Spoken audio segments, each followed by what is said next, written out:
Renungan Selasa 8 November 2020. Selamat pagi. Sebelum kita mulai renungan hari ini, marilah kita awali dengan doa. Dalam nama Bapa dan Putra dan Roh Kudus. Amin. Allah yang berbelas kasih, sabdamu adalah terang dan pelita hidup kami. Bimbinglah kami dengan Roh Kudusmu untuk membaca dan merenungkan sabdamu. Dengan daya Roh Kudusmu itu, bukalah telinga dan hati kami untuk mendengarkan sabdamu. Terangilah budi dan hati kami untuk memahami sabdamu. Doronglah kehendak dan tekad kami untuk mengamalkan sabdamu dalam hidup dan perutusan kami sehari-hari. Demi Kristus Tuhan kami. Amin. Bacaan hari ini diambil dari Injil Lukas bab 1 ayat 26 sampai 38. Pemberitahuan tentang kelahiran Yesus.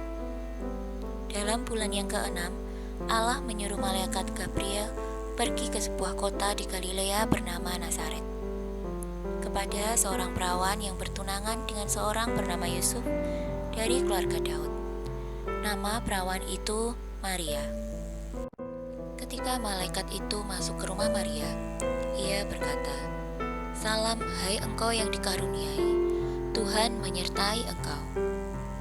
Maria terkejut mendengar perkataan itu, lalu bertanya di dalam hatinya, "Apakah arti salam itu?"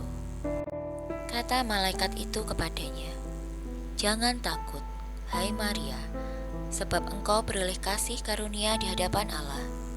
Sesungguhnya engkau akan mengandung dan akan melahirkan seorang anak laki-laki, dan hendaklah engkau menamai dia Yesus. Ia akan menjadi besar dan akan disebut anak Allah yang maha tinggi. Dan Tuhan Allah akan mengaruniakan kepadanya tahta Daud, bapa leluhurnya. Dan ia akan menjadi raja atas kaum keturunan Yakub sampai selama-lamanya, dan kerajaannya tidak akan berkesudahan." Kata Maria kepada malaikat itu, "Bagaimana hal itu mungkin terjadi, karena aku belum bersuami?" Jawab malaikat itu kepadanya, "Roh Kudus akan turun atasmu, dan kuasa Allah yang maha tinggi akan menaungi engkau. Sebab itu, anak yang akan kau lahirkan itu akan disebut kudus, anak Allah. Dan sesungguhnya Elisabet sanakmu itu, ia pun sedang mengandung seorang anak laki-laki pada hari tuanya. Dan inilah bulan yang ke-6 bagi dia yang disebut mandul itu. Sebab bagi Allah tidak ada yang mustahil." Kata Maria, "Sesungguhnya aku ini adalah hamba Tuhan. Jadilah padaku menurut perkataanmu itu." Lalu malaikat itu meninggalkan dia. Marilah kita merenungkan sabda Tuhan. Maria, seorang gadis muda, mendapatkan pesan akan mengandung. Malaikat mengatakan bahwa ia akan mengandung dari Roh Kudus. Pesan ini sungguh berat, konsekuensinya sungguh besar. Ia bisa mengalami aneka persoalan.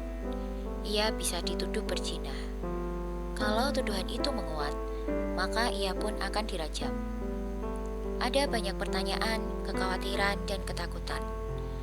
Namun gadis Maria sungguh luar biasa.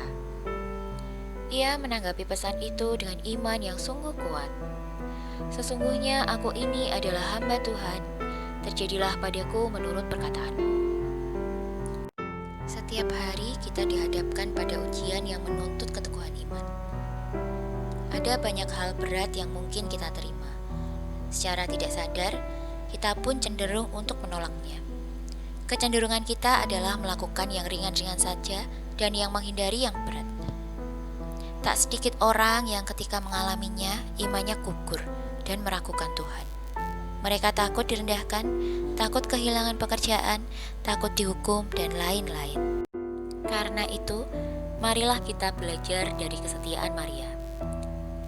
Ia dengan keteguhan hati memilih taat kepada Allah walaupun terbayang resiko hukuman berat yang harus diterimanya. Walaupun gentar, ia memilih taat akan Allah. Allah akan menemani perjalanan kita. Tak ada yang dapat ditanggung kala bersama Allah. Marilah kita akhiri renungan hari ini dengan doa penutup. Ya Tuhan, terima kasih karena kami boleh membaca dan merenungkan sabda-Mu. Teguhkanlah iman kami untuk selalu melaksanakan kehendak-Mu. Dampingilah kami untuk melewati segala kesulitan hidup kami. Karena kami percaya dalam tuntunan-Mu, kami akan terselamatkan. Karena Engkaulah pengantara kami, kini dan sepanjang masa. Amin. Dalam nama Bapa, Putra, dan Roh Kudus. Amin.